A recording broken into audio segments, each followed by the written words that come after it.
আসসালামু আলাইকুম। আজকে আব্বার নামে দুইটা লাইন বলে যাই, সবাই শুনে যাবেন দয়া করে। আমার বয়স যখন 7 থেকে 8, রমজান ঈদের 15 দিন আগে থেকে মার্কেট করবো, জামা কাপড় কিনবো, একটা আনন্দ। আব্বার সামনে যাই, আব্বা কিছু কয় না, প্রত্যেকদিন কাজে যায়, মাল লগে রাগারাগি করি, মাই কয় কিনা দিব না, চুপ থাকো।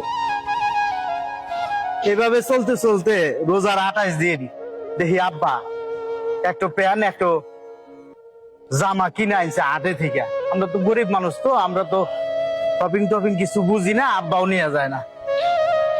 শার্টটা ভালোই দেখা যায়, ফুল আছে, রং চং আছে, প্যান্টও সুন্দর দেখা যায়, কাপড় টাপড় তো চিনি না, পলেস্টারের কাপড়। আব্বার যা সাধ্য আসলো আব্বা তাই দিছে। আব্বা তো গরিব মানুষ, আমাকে মানুষ করতে তার অস্থির অবস্থা। যাক, হারা রাত বড় আনন্দ ফুর্তি করছে, আব্বা শার্ট কিনে দিছে, প্যান্ট কিনে দিছে, কালকে সকালে পড়বো, কি আনন্দ।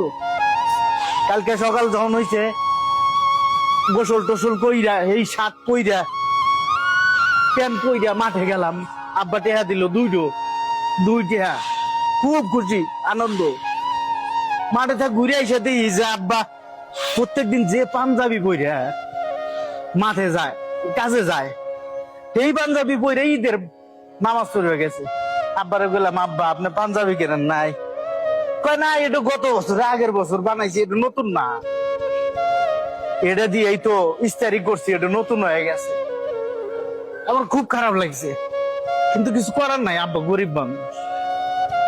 আমি খালি বললাম যে আব্বা যদি আমি কোনোদিন বড় লোক হই, মানে মেলা মার্কেট করে দিন। তা আব্বা হাত বুলায় কইলো যে আল্লাহ জানি তোমাকে দেয়। এই আব্বারে আমি এই প্রবাসে এসে আড়াইছি ভাই, এই ঈদ চাইলে আমার যন্ত্রটা বেড়ে যায়।